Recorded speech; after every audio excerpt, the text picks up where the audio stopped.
Hello সবাইকে, কেমন আছেন সবাই? Welcome to the channel and to a brand new vlog. আশা করছি সবাই খুব ভালো আছেন, সুস্থ আছেন। আবারও চলে আসলাম ইউনিভার্সাল স্টুডিওর সেকেন্ড পার্টটা নিয়ে। আশা করছি সবার ভালো লাগবে। চলুন তাহলে। আজ যাব ইউনিভার্সাল রিসর্টে সেকেন্ড অ্যাডভেঞ্চার পার্কটাতে, দ্য ইউনিভার্সাল স্টুডিও।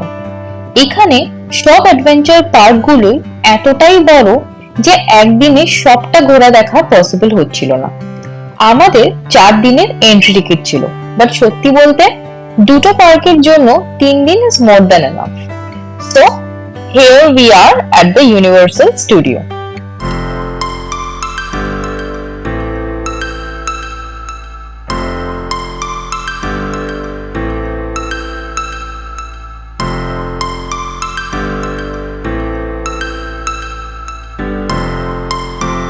ভেতরে ঢুকতেই প্রথমে যেটা নজরে আসলো সেটা হলো দ্য মিনিয়ন ল্যান্ড।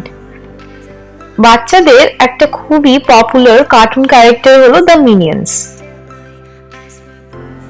মিনিয়ন্সেরও না অনেক কটা রাইড ছিল, কিন্তু এই রাইডস গুলোর ওয়েট টাইম গুলো অনেকটাই বেশি ছিল। তাই আমরা আর মিনিয়ন্সে ওয়েট না করে আমরা সামনের দিকে এগিয়ে গেছিলাম। এন্ড এগোতেই যেটা দেখলাম সেটা হচ্ছে এই রোলার কোস্টারটা। এই রোলার কোস্টারটার নাম হলো হলিউড রিপ রাইড রকেটিং। মানে ইউনিভার্সাল স্টুডিওর সবচেয়ে বড় আর থ্রিলিং একটা রোলার কোস্টার হচ্ছে এটা। এন্ড এই রোলার কোস্টারটার ট্যাগলাইন শুনলে আপনাদের লিটারালি ভয়ই লাগবে, adrenaline pumping and music thumping. মানে এখানে আপনারা 65 মাইলস পার আওয়ারে ঘুরতে ঘুরতে you can listen to your own music.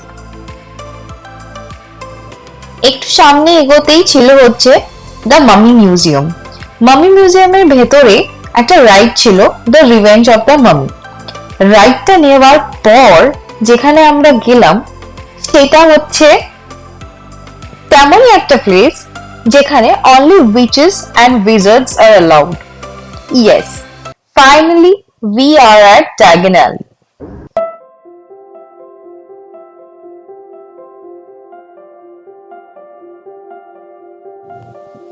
Jokes apart, all are allowed to diagonally, but again, like I was speechless for some seconds.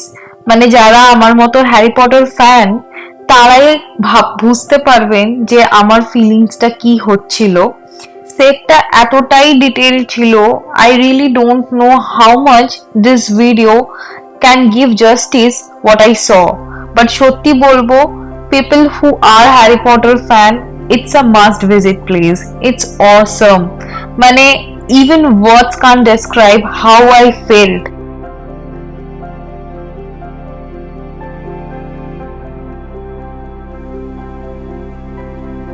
সামনে এগোতেই দেখলাম নকটার্নালি। নকটার্নালিটা দেখে তো আমি অবাক। মানে এই ডায়াগোনালির ভেতর যে ওরা একটা নকটার্নালিও করেছে আমি সেটা ভাবতেও পারিনি। আপনারা তো জানেনই নকটার্নালিতে কি হয়। আর নকটার্নালির ভেতরটা পুরো ওরকম সেট করেছিল, একদম ডার্ক অ্যান্ড এতটাই ডার্ক ছিল যে আমি ঠিকভাবে ভিডিও ফুটেজ নিতে পারিনি, কিন্তু ওর ভেতরে ভ্যানিশিং ক্যাবিনেটটাও ছিল। চলুন তাহলে একটু ঘুরে দেখা যাক নকটার্নালিটা। ঘুরতে ঘুরতে উপরের দিকে যখন চোখটা গেল দেখলাম আকাশটাও নাকি এখানে ম্যানমেড করা। মানে আমার এতটাই অবাক লাগলো, সত্যিকারের মনে হচ্ছিল একটা ড্রিম ল্যান্ডে চলে এসেছি, বা মনে হচ্ছিল আই ওয়াজ ড্রিমিং। মানে পুরোটাই স্বপ্ন দেখছি।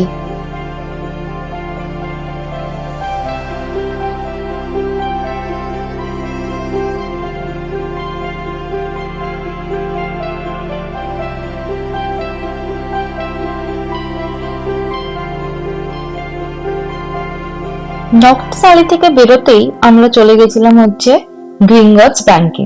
গ্রিঙ্গটস ব্যাংকের ভিতরে একটা অ্যাডভেঞ্চার রাইড ছিল, escape from the Gringott. I think যারা Harry Potter and Deathly Hallows part 2টা দেখেছেন তারা বুঝতে পারবে যে রাইডটা কিসের। আর দেখলেন ড্রাগনটাকে কিভাবে আগুনটা ছাড়লো। আর এই দেখুন, এইটা হচ্ছে গ্রিঙ্গট ব্যাংকের ভেতরটা। মানে আমি ফার্স্টে গবলিনস গুলো দেখে অবাক হয়ে গেছিলাম, তারপর গবলিনস এর থেকেও উপরে ঝাড়বাতিটা দেখুন, ঠিক এক্সাক্ট রেপ্লিকা এই ঝাড়বাতিটা। মানে সত্যি বলতে, মানে অগেন বলছি, পুরো মনে হচ্ছিল স্বপ্নপুরীতে চলে এসেছি সত্যিকারের। কিন্তু আমরা যখন রাইডটা নিয়েছিলাম, আমাদের সবকিছু লকারে রেখেই রাইডটা নিতে হয়েছে। আর এখন আমরা চলে এসেছি হচ্ছে পেট হাউসে। মানে আমরা তো আর রিচ এন্ড উইজার্ডস নই, আমরা হচ্ছে মাগল, তাই আমাদের হচ্ছে এখানে পেট শপ। আর এনাদেরকে দেখুন, সব কটা একজন লেজ নাড়াচ্ছে, আর সামনেই আছে হচ্ছে একটা স্নেক। দেখছেন স্নেকটাকে?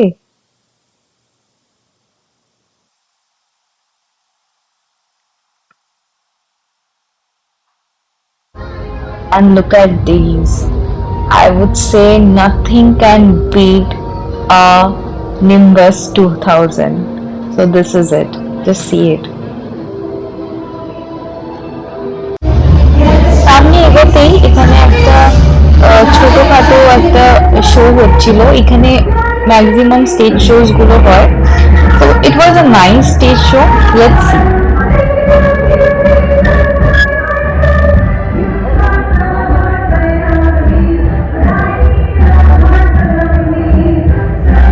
পুরো ভাইবটা না প্রচন্ড পজিটিভ ছিল। সব মানুষরা একটা পজিটিভ ভাইব নিয়ে এগোচ্ছিল। মানে the whole place was literally amazing. দার্গানারি থেকে বেরোতেই চোখে পড়লেই নাইট বাসটা। প্রিজনার অফ আজকাবানে আই থিঙ্ক এই নাইট বাসটা ছিল। অ্যান্ড দেখুন, এনাকে দেখছেন? অ্যান্ড তারপর আমরা চলে এসেছি কিংস ক্রস স্টেশনে। Exactly, we are at London and we are finally heading towards Hogwarts.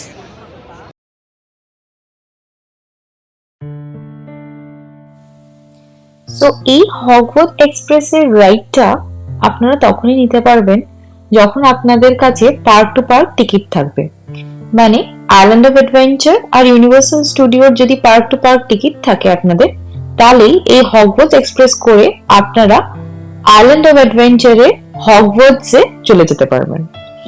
And look at this set. It was so overwhelming. Mane, only a Harry Potter fan can understand how I was feeling at that time. Mane, সত্যি বলতে it was breathtaking. তো যাই হোক, and তারপর যখন আমি এরকম ভাবে ভ্যানিশড হয়ে গেলাম প্ল্যাটফর্ম নাম্বার 9 3 or 4 কোয়ার্টারে, ওটা তো মানে পুরোপুরি আউট অফ দ্য ওয়ার্ল্ড ছিল। আর সামনেই দেখুন হ্যারি পটারের লাগেজ রাখা অ্যান্ড হেডউইগ বসে আছে।